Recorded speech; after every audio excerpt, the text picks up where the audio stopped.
Hi everyone, welcome to our channel civil engineering softwares in Telugu. So ఇప్పుడు మనం ఈ వీడియోలో చూడబోయే విషయాలు ఏంటంటే, మన పాత వీడియోలో 2D ఫ్రేమ్స్కి సంబంధించి కొన్ని కొత్త విషయాలు నేర్చుకున్నామండి, అనాలిసిస్కి సంబంధించి. అలాగే ఈ వీడియోలో కూడా దానికి సంబంధించి చిన్న కంటిన్యూషన్ చూస్తాము. అలాగే చివరిలో మనం కాలమ్ డిజైన్ పార్ట్ కూడా చూడడం జరుగుతుంటుంది ఇందులో. అయితే మీకు ఇక్కడ నోడ్ రియాక్షన్స్ గురించి చెప్పడం జరిగింది. పోస్ట్ ప్రాసెసింగ్ మోడ్లో ఎలా చెక్ చేసుకోవాలి సపోర్ట్ సిస్టమ్ని బట్టి. సో ఇందులో ఒక చిన్న విషయం ఏంటంటే, మీరు ఎప్పుడైతే పోస్ట్ ప్రాసెసింగ్ మోడ్లో ఉండగా నోడ్ అండ్ రియాక్షన్స్కి వచ్చినప్పుడు, సో ఇంతకుముందు వీడియోలో నేను మీకు ఒక నోడ్ ఇలా సెలెక్ట్ చేసి, అంటే ఆ సపోర్ట్ సెలెక్ట్ చేసినప్పుడు రైట్ సైడ్ విండోలో మీకు దానికి సంబంధించిన రియాక్షన్స్ మూమెంట్స్ చూడడం జరిగింది. అలాగే మీరు ఈ స్క్రీన్ మ్యాక్సిమైజ్ చేసుకున్న తర్వాత ప్యాన్ యూస్ చేసుకొని మోడల్ని కొంచెం మీరు అడ్జస్ట్ చేసుకోండి. లెఫ్ట్ కానీ రైట్ కానీ ఇటు అడ్జస్ట్ చేసుకున్న తర్వాత ఒకసారి ఇక్కడ కర్సర్స్కి సంబంధించి మీరు ఇక్కడ గమనిస్తే లెఫ్ట్ సైడ్ సెలెక్ట్ టెక్స్ట్ అని ఉంటుంది, టెక్స్ట్ కర్సర్ అనమాట. దీన్ని మీరు ఇట్లా సెలెక్ట్ చేసి, సో మీకు కావాల్సిన డైరెక్షన్లో మీరు జస్ట్ ఇట్లా మూవ్ చేస్తే ఇంకా ఈ డీటెయిల్స్ ఇంకొంచెం క్లియర్గా మీరు గమనించడానికి ఛాన్స్ ఉంటుంది అన్నమాట. అయితే ఇక్కడ మీరు చూడాల్సిన విషయం ఏంటంటే, ఈ నోడ్ ఈ 3 నోడ్స్ ఫిక్స్డ్ అవ్వడం వల్ల మీకు ఎంజెడ్ కనిపిస్తుంది. అయితే ఒకవేళ మీది రోలర్ సపోర్ట్ అయితే, ఇప్పుడు ఇక్కడ గమనించండి, రోలర్కి సంబంధించి ఎక్స్లో రియాక్షన్ ఉండదు, జెడ్ కూడా రియాక్షన్ ఉండదు, ఓన్లీ వర్టికల్ రియాక్షన్. అలాగే పిన్ సపోర్ట్ మీరు తీసుకున్నప్పుడు జెడ్లో మూమెంట్ ఉండదు, ఎక్స్ వైలో మాత్రమే రియాక్షన్స్ ఉంటాయి. రైట్, ఇప్పుడు మనం నెక్స్ట్ విషయాన్ని గమనిద్దాం. ఇందులో మీరు ఇక్కడ పాయింట్ చూస్తే కొత్త విషయం statics and load data check అనే విషయాలకు సంబంధించి చెప్తాం అనమాట. సో ఈ పాయింట్స్ ఏంటంటే, మీకు అనాలిసిస్ మీరు అవుట్పుట్ పెట్టుకునేటప్పుడు మీ మోడల్కి సంబంధించిన లోడ్స్ మీరు ఏమైతే ఇన్పుట్ చేశారో వాటికి సంబంధించిన ఇన్ఫర్మేషన్ని ఇంకొంచెం వివరంగా డేటా అవుట్పుట్ ఫైల్లో మీరు చూడడం జరుగుతుంటుంది. ఇందులో భాగంగా మీరు ఏం చేస్తారంటే, అనాలిసిస్ కమాండ్స్ ఎక్కడ ఇవ్వాలి, ఎలా ఇవ్వాలి చెప్పాను మీకు. అందులో మీరు నో ప్రింట్ అని ఒకటి యాడ్ చేయడం జరుగుతుంటుంది. నో ప్రింట్ అని ఎప్పుడైతే ఇస్తారో కుడివైపు పర్ఫార్మ్ అనాలిసిస్ అని కనిపిస్తుంటుంది. దీని ప్లేస్లో మీరు చేసేది ఏంటంటే, లోడ్ డేటా అనే ఆప్షన్ తీసుకొని యాడ్ చేసుకోండి. ఎప్పుడైతే మీరు లోడ్ డేటా అని యాడ్ చేశారో, క్లోజ్ చేశారో, ఇక్కడ మీకు ఈ విండోలో రైట్ సైడ్ రెండు కనిపిస్తూ ఉంటాయి. స్టాడ్ రెండింటిని యాక్సెప్ట్ చేయదు, ఈ ఆర్డర్లో ఫస్ట్ ఏదైతే ఉందో అదే యాక్సెప్ట్ చేస్తుంది. కానీ ఇప్పుడు మీకు ఇది అవసరం కాబట్టి, ప్రింట్ లోడ్ డేటా అవసరం కాబట్టి దీన్ని డిలీట్ చేయండి. సెలెక్ట్ చేసి కీబోర్డ్లో డిలీట్ ఆప్షన్ క్లిక్ చేసి ఎస్ అనండి.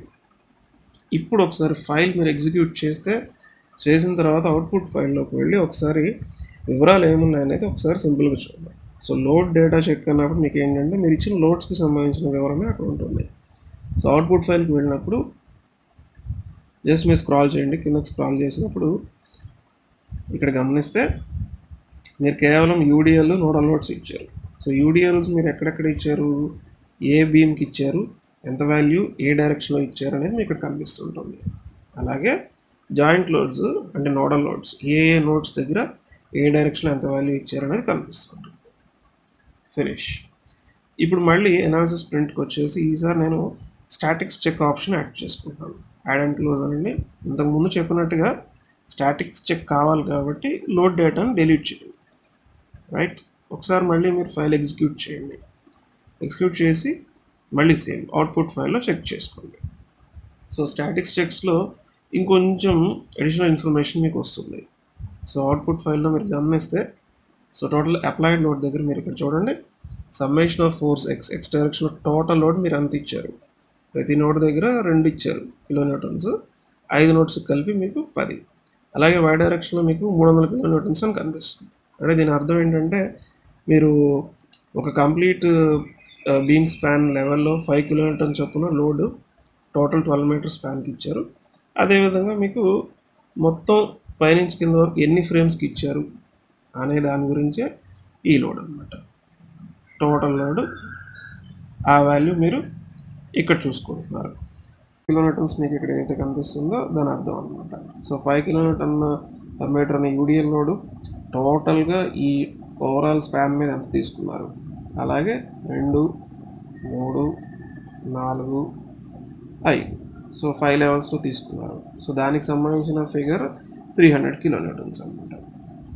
రైట్. అది కాకుండా మీకు ఇక్కడ ఇంకొక విషయం ఏంటంటే total moments around the origin 1890. దీని అర్థం ఏంటంటే మీ యూడిఎల్ వాల్యూస్ అట్లాగే నోడల్ లోడ్ వాల్యూస్ ఈ ఆరిజిన్ పాయింట్ దగ్గరికి టోటల్గా ఎంత మూమెంట్ దాని మీద యాక్ట్ చేస్తుంది, అక్కడికి వస్తుంది అనే విషయం కూడా మీకు తెలుస్తుంది అనమాట. సో ఇదే ఆరిజిన్ లోడ్ అని మీకు ఎలా తెలుస్తుందంటే నోట్ కర్సర్ తీసుకొని ఈ నోడ్ మీద డబల్ క్లిక్ చేసినప్పుడు మీకు ఇక్కడ 000 కనిపిస్తుంది. సో అదే ఆరిజిన్ అనమాట. సో ఆ పాయింట్ దగ్గరికి మీకు ఎంత టోటల్ మూమెంట్ వస్తుంది అనేది కనిపిస్తుంది. దీంతో పాటు డిస్ప్లేస్మెంట్ సంబంధించిన డేటా కూడా ఇక్కడ మీకు కనిపిస్తుంది. సో ఇట్స్ మిస్లేనియస్ అంతే. సో క్లోజ్ చేయండి. సో ఇప్పటివరకు మీరు చూసిన statics check, load data check వచ్చేసి కేవలం ఇంతకుముందు వీడియోలో చెప్పిన విధంగా ఒక యూడిఎల్, ఒక పాయింట్ లోడ్. దీంతో పాటు ఇప్పుడు మీరు చూడబోయే ఒక కొత్త విషయం ఏంటంటే సెల్ఫ్ వెయిట్ మీరు ఎలా ఇన్పుట్ చేయాలనేది చూద్దాం. సెల్ఫ్ వెయిట్ అంటే ఇక్కడ మీరు ఒక చిన్న బీమ్ తీసుకున్నా, చిన్న కాలం తీసుకున్నా, ఒక పెద్ద బిల్డింగ్ తీసుకున్నా, అందులో ఉండే ప్రతి బీమ్, కాలం, ప్రతి స్ట్రక్చరల్ మెంబర్కి సంబంధించిన వెయిట్ అది ఎలా తీసుకోవాలనేది మీకు సింపుల్గా ఎక్స్ప్లెయిన్ చేస్తున్నాను. సో జనరల్ లోడ్స్కి వచ్చినప్పుడు ఇక్కడ లోడ్ కేస్ డీటెయిల్స్లో ఆల్రెడీ ఒక లోడ్ కేస్ ఇచ్చారు.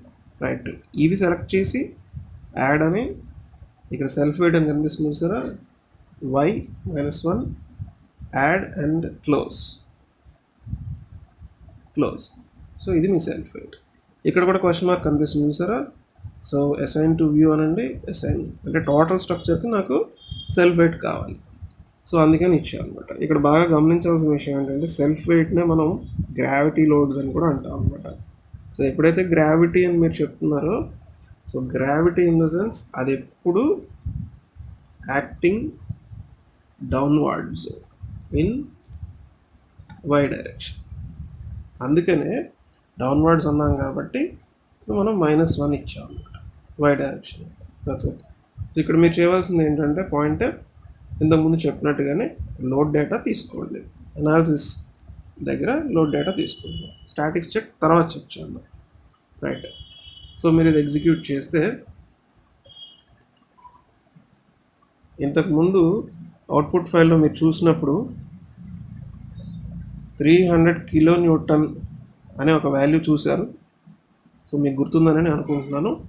ఇప్పుడు మీరు లోడ్ డేటా చెక్ చేసినప్పుడు సింపుల్, ఇది ఇంతకుముందు మీరు చూస్తున్నాయి 5 కిలోన్యూటన్స్, 2 కిలోన్యూటన్స్, వీటితో పాటు కొత్తగా ఒక వాల్యూ కనిపిస్తుంది మీకు. ఏంటది? 329.215 కిలోన్యూటన్స్. ఈ వాల్యూ ఏంటంటే మీ స్ట్రక్చరల్ వెయిట్, టోటల్ వెయిట్. అదే సెల్ఫ్ వెయిట్ అనమాట. ఎంత అనేది మీకు తెలియదు, కానీ దీని ద్వారా తెలుసుకోవచ్చు. రైట్. ఇప్పుడు సెకండ్ పాయింట్ స్టాటిక్స్ చెక్ తీసుకుందాం. Add and close. పైన ఇచ్చింది తీసేసేయండి. ఇప్పుడు ఎగ్జిక్యూట్ చేయండి. సో ఇంతకుముందు మీరు ఏదైతే చెక్ చేసుకున్నారో ఆ డేటానే వస్తుంది. దానికి అదనంగా సెల్ఫ్ వెయిట్కి సంబంధించిన ఇన్ఫర్మేషన్ కూడా మీకు ఇక్కడ కనిపించడం జరుగుతుంది. ఇప్పుడు మీరు ఇక్కడ గమనిస్తే ఇంతకుముందు 10 ఉంది, 300 ఉంది. ఇప్పుడు 629 ఎందుకు అయింది అంటే మీ సెల్ఫ్ వెయిట్ యాడ్ అయింది. 329 పాయింట్ సంథింగ్ చేంజ్ యాడ్ అయింది. అందుకనే ఇంతకుముందు మీరు చెక్ చేసుకున్న డేటాలో 1890 ఉన్న వాల్యూ ఇప్పుడు 3865 అయింది. సెల్ఫ్ వెయిట్ వల్ల వచ్చిన మూమెంట్ కూడా ఇక్కడ మీకు యాడప్ అయింది అనమాట. సో అంతకు మించి అడిషనల్ ఇన్ఫర్మేషన్ ఏమీ లేదు. సో అది మీరు చెక్ చేసుకునేది స్టాటిక్స్ చెక్కి సంబంధించి. అయితే మాకు ఈ డేటా ఏం అవసరం లేదు, వి నీడ్ సింపుల్ అనాలిసిస్ అనుకుంటారా? అప్పుడు పర్ఫార్మ్ అనాలిసిస్లో జస్ట్ నో ప్రింట్ అని తీసుకో, యాడ్ అండ్ క్లోజ్. సో మిగతా విషయాలు ఏమీ అవసరం లేదనుకుంటే తీసేసేయండి. తీసేసి మీరు యాజ్ యూజువల్గా అనాలిసిస్ చేసుకోవచ్చు. సో ఇలా కూడా మీరు అనాలిసిస్ అవుట్పుట్ చెక్ చేసుకోవచ్చు. అంటే పోస్ట్ ప్రాసెసింగ్ మోడ్తో పాటు అవుట్పుట్ ఫైల్లో కూడా మీరు ఇంకా అడిషనల్ ఇన్ఫర్మేషన్ చూసుకోవాలనుకుంటే ఈ ప్రొసీజర్లో వెళ్ళండి. సో దీని తర్వాత మనం చూడబోయే విషయం ఏంటంటే ఇక్కడ మీకు చెప్పినట్టుగా సో అన్ని పార్ట్స్ కంప్లీట్ అయినాయి. ఇంకా ఫైనల్గా మీరు కాలం డిజైన్ ఒకటి చూద్దాం. ఇక్కడ మీరు చేయాలి అంటే యాజ్ యూజువల్గా ఇంతకుముందు బీమ్ డిజైన్లో చేసిన మాదిరే డిజైన్లో కాంక్రీట్కి వస్తారు. IS456 రెడీగా ఉంటుంది. ఇక్కడ ఫ్రేమ్ యాస్టీస్గా టోటల్గా సెలెక్ట్ చేసుకుంటారు. డిఫైన్ పారామీటర్స్లో యాజ్ యూజువల్గా M20 కాంక్రీట్ ఆప్షన్ నేను ఇస్తున్నాను. ఓకే, FY మెయిన్ వచ్చేసి 415300నే ఇస్తున్నాం. Assign close. ఇక్కడ బాగా గుర్తుపెట్టుకోండి, క్లిక్ చేసి ఇలా కంట్రోల్ బటన్ పట్టుకొని మీరు ఇంతకుముందు వీడియోలో యూడిఎల్ ఎలా అయితే ఇచ్చారో ఆ ఇచ్చే ముందు ఎలా అయితే సెలెక్ట్ చేసుకున్నారో అలా సెలెక్ట్ చేసుకున్నారు. ఎందుకు కమాండ్స్లో నేను డిజైన్ బీమ్ అనే ఆప్షన్ వీటికి ఇవ్వాలి కాబట్టి. క్లోజ్. ఇప్పుడు ఇలా సెలెక్ట్ చేస్తున్నాను, కంట్రోల్ పట్టుకొని ఇలా సెలెక్ట్ చేస్తున్నాను, ఇలా కూడా సెలెక్ట్ చేస్తున్నాను. ఇలా అన్నీ సెలెక్ట్ చేసుకున్న తర్వాత కమాండ్స్కి వచ్చి, సో మీరు చూడబోయే కొత్త విషయం, ఇంతకుముందు వీడియోస్లో ఎక్కడ గమనించిన విషయం, design column, assign, close. And చివరిగా కమాండ్స్లో టేక్ ఆఫ్ తీసుకోండి, add and close. So file execute చేయండి.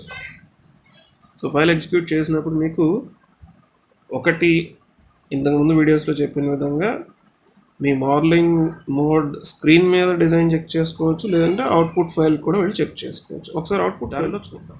సో కాంక్రీట్ డిజైన్ క్లిక్ చేయండి. ముందుగా మీకు బీమ్ ఆప్షన్ ఇచ్చారు కాబట్టి బీమ్ డేటా కనిపిస్తుంది. దీనికి సంబంధించి నేను ప్రత్యేకంగా ఎక్స్ప్లెయిన్ చేయాల్సిన అవసరం లేదు, ఎందుకంటే ఆల్రెడీ మనం వీటి మీద చాలా వీడియోస్ చూసాం. సో ర్యాండమ్గా మీరు కిందకి వెళ్ళిపోతే, సో డైరెక్ట్గా నేను కాలమ్ డిజైన్ దగ్గరికి తీసుకెళ్తున్నాను మిమ్మల్ని. సో కాలమ్ డిజైన్ ఆప్షన్ ఇక్కడ వచ్చింది. ఇందులో మీరు ఒకసారి చూస్తే ఇన్పుట్ అంతా as usual, grade of concrete, grade of main steel, secondary steel, span, section, cover 40. This is also మీకు 456-200 ప్రకారమే స్టాడ్ ఇచ్చేసింది. మీది షార్ట్ కాలం. స్టీల్ ఏరియా ఎంత పెట్టాలి mm²లో, కాంక్రీట్ ఏరియా ఎంత ఉంది mm²లో, మెయిన్ రీఇన్ఫోర్స్మెంట్ ఎంత ప్రొవైడ్ చేశారు, 12 mm రాడ్ 8 పెట్టారు. ఎంత పర్సంటేజ్, 0.87%. ఇది పర్సంటేజ్ వాల్యూ. కానీ స్టీల్ ఏరియా ప్రకారం చూస్తే మీకు ఎంత వస్తుంది అనమాట. ఎందుకు 12 mm రాడ్ యొక్క ఒక రాడ్ యొక్క డయామీటర్ మీకు సుమారుగా 113 mm² వస్తుంది. ఇంటూ 8 కొట్టండి, మీరు క్యాలిక్యులేట్ చేస్తే ఎంత వస్తుంది రఫ్గా. నెక్స్ట్ సెకండరీ రీఇన్ఫోర్స్మెంట్ అంటే tie reinforcement. 8 mm dia rectangular ties 190 mm centre to centre పెట్టాలి అని చెప్పి ఇచ్చాడు అనమాట. ఇదే మీరు గమనించాల్సిన డేటా. ఈ కింద మీరు చెక్ చేయాల్సిన అవసరం లేదు, కానీ ఈ కింద ఉన్న ఇన్ఫర్మేషన్ ఏంటంటే, మీరు లిమిట్ స్టేట్ డిజైన్ ప్రకారం మాన్యువల్గా డిజైన్ చేసినప్పుడు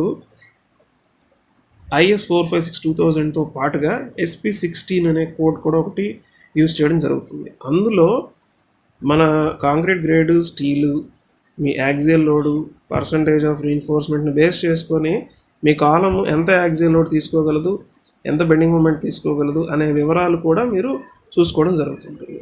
దానికి సంబంధించిన క్లాజ్ ఇక్కడ ఇచ్చేసారు, మీరు ఒకసారి గమనించండి బాగా. అలాగే ఇంటరాక్షన్ రేషియో సంబంధించిన వాల్యూ కూడా ఇచ్చారు. సో కాలం డిజైన్ మాన్యువల్గా చేసేటప్పుడు మీరు ఏం చేస్తారంటే, SP16లో ఉన్న చార్ట్స్ వాడుకొని type of reinforcement, type of grade steel base చేసుకొని యాక్సియల్ లోడ్ కనుక్కుంటారు. అలాగే పర్సంటేజ్ ఆఫ్ స్టీల్ రీఇన్ఫోర్స్మెంట్ కూడా కనుక్కోవడం జరుగుతుంటుంది.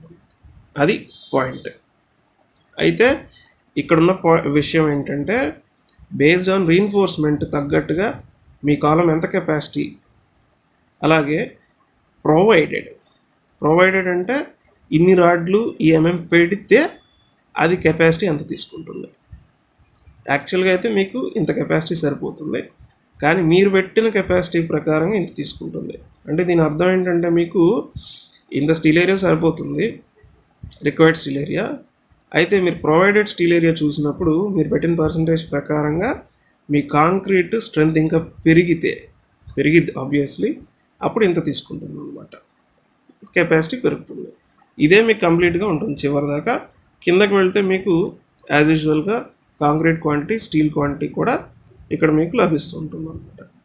ఓకే అండి, రైట్. నేను ఇది క్లోజ్ చేస్తున్నాను.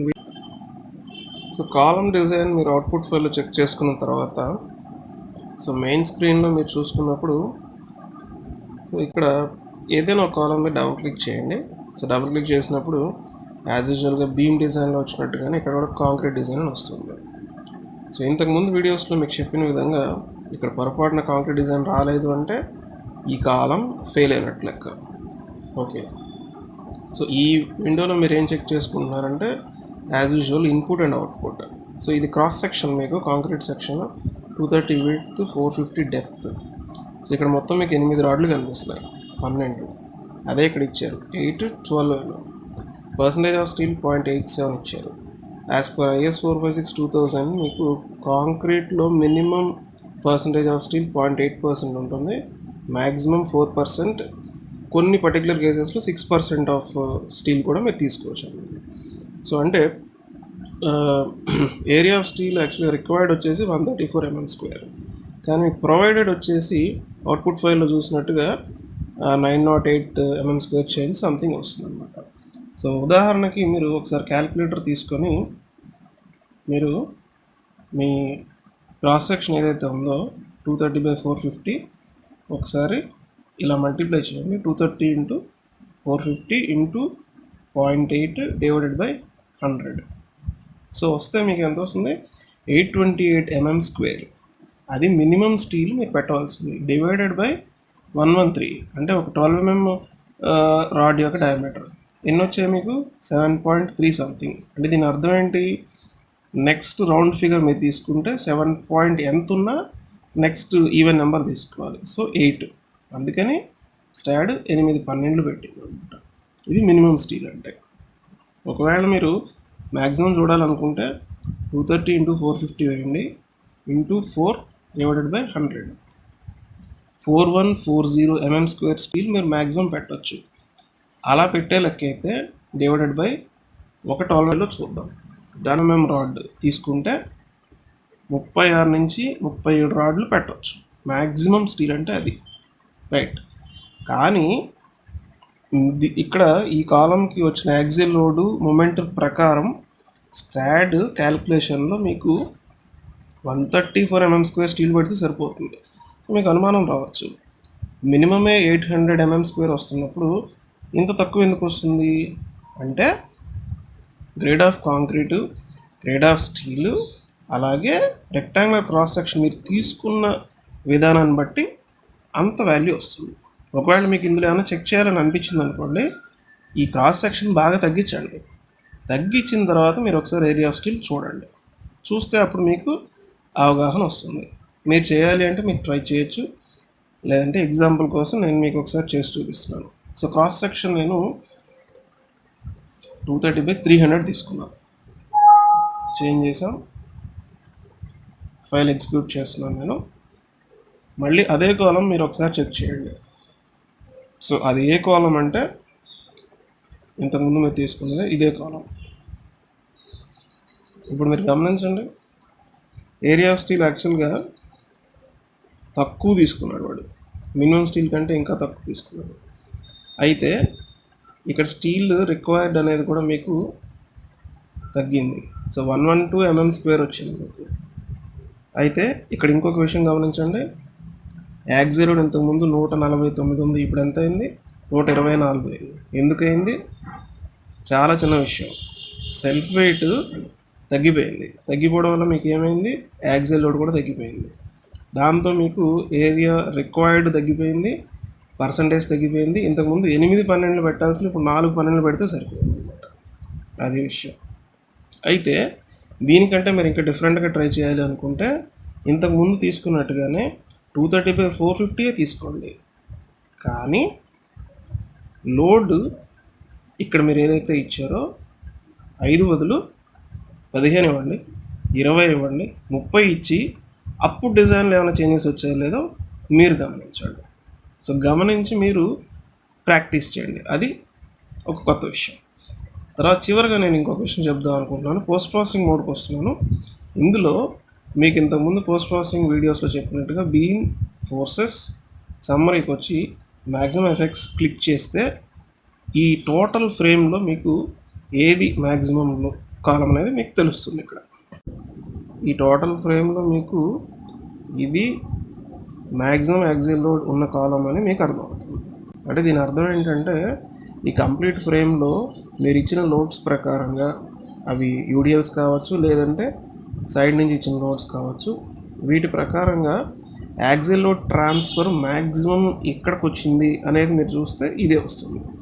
ఇది అని మనం ప్రత్యేకంగా చెప్పాలి అంటే ఒక చిన్న విషయం, సింపుల్ ఫిజిక్స్ మెకానిక్స్ ప్రకారం చూడండి. ఇంతకుముందు మనం చెప్పుకున్నట్టుగా, పాత వీడియోలో చెప్పుకున్నట్టుగా, లోడు ఈ పై నుంచి ఈ కాలమ్స్కి, మళ్ళీ ఈ ఫ్లోర్ తాలూకు లోడు ఈ కాలమ్స్కి, అలాగే పైనుంచి ఇక్కడికి, ఆ పై లోడ్ ఇక్కడికి, ఆ పై లోడ్ ఇక్కడికి, అల్టిమేట్గా సెల్లార్ ఫ్లోర్లోనూ బాటమ్ మోస్ట్ ఫ్లోర్లో వస్తుంది అనమాట. అంటే ఈ 5ట్లోనే మీకు ఎక్కువ యాక్సిల్ లోడ్ వస్తుంది. ముఖ్యంగా ఇక్కడ ఎందుకు ఎక్కువ వచ్చింది అంటే సింపుల్ ఫిజిక్స్. ఇక్కడ మీకు రావాలి అంటే కేవలం లోడ్ ట్రాన్స్ఫర్ ఇటు నుంచి ఇటు వస్తుంది, ఇటు బయట నుంచి రావడానికి ఇక్కడ స్పాన్ కంటిన్యూటీ లేదు. సో దీనికి రాదు. వస్తే ఈ మూడిట్లో దేనికైనా రావాలి. అయితే ప్రత్యేకంగా దేనికి రావాలి అనేది మీరు ఖచ్చితంగా చెప్పలేరు, ఎందుకంటే ఇవన్నీ ఈవెన్గా సిమిలర్ స్పాన్స్. ఇందులో ఎక్కడ స్పాన్స్లో తేడా లేవు. తేడా ఉండుంటే అప్పుడు మీరు ఈ కాలమనో చెప్పగలరు. అందుకని సింపుల్ ఫిజిక్స్ ప్రకారం దీనికి మీకు మ్యాక్సిమం వస్తుంది అన్నమాట ఎగ్జాంపుల్గా. అందుకనే నేను దీన్నే డబుల్ క్లిక్ చేసి డిజైన్ ఎలా వచ్చింది అనేది మీకు ఎక్స్ప్లెయిన్ చేశాను. చివరిగా ఇంకొక విషయం ఏంటంటే, బీమ్ గ్రాఫ్స్కి వచ్చినప్పుడు మీకు పోస్ట్ ప్రాసెసింగ్ మోడ్ వీడియోస్లో చెప్పిన విధంగా దీన్ని మీరు సెలెక్ట్ చేస్తే లోడ్ ఎంత అనేది తెలుస్తుంది. ఇది సెలెక్ట్ చేయండి, 124, 123 అంతే. ఇవి 80 ఉన్నాయి. ఇప్పుడు ఇదే మీరు పైన చెక్ చేసుకుంటే తక్కువ ఉంటుంది. సో 24 49 అయింది, యాడ్ అయ్యి 74 అయింది, యాడ్ అయ్యి 99 అయింది, యాడ్ అయ్యి 125 అయింది. ఇలా కింద కాలమ్స్కి అక్యుములేట్ అవుతుంది. అందుకనే మీరు ప్రాక్టికల్గా ఎక్కడైనా గమనించినప్పుడు అపార్ట్మెంట్స్ కానివ్వండి, హోటల్ బిల్డింగ్స్, పబ్లిక్ ఏదైనా కానివ్వండి, కింద ground floor, first floor, second ఫ్లోర్లో హెవీ సెక్షన్స్ ఉంటాయి, పెద్ద సెక్షన్స్ ఉంటాయి, ఎక్కువ స్టీల్ వస్తుంది. పై ఫ్లోర్స్కి వస్తున్నప్పుడు ఏమవుతుందంటే ఒకటి సెక్షన్ రెడ్యూస్ చేసుకోవచ్చు, లేదంటే పర్సంటేజ్ ఆఫ్ స్టీల్ రెడ్యూస్ చేసుకుంటూ వస్తారు అన్నమాట. అది 2D ఫ్రేమ్కి సంబంధించి, కాలం డిజైన్కి సంబంధించి మనం కొత్తగా మీరు చూసిన విషయాలు. నా వీడియో మీకు నచ్చినట్లయితే ఈ వీడియోని లైక్ చేయండి, అలాగే మీ ఫ్రెండ్స్కి ఈ వీడియోని షేర్ చేయండి. చివరిగా మా ఛానల్ని సబ్స్క్రైబ్ చేయండి. Thank you.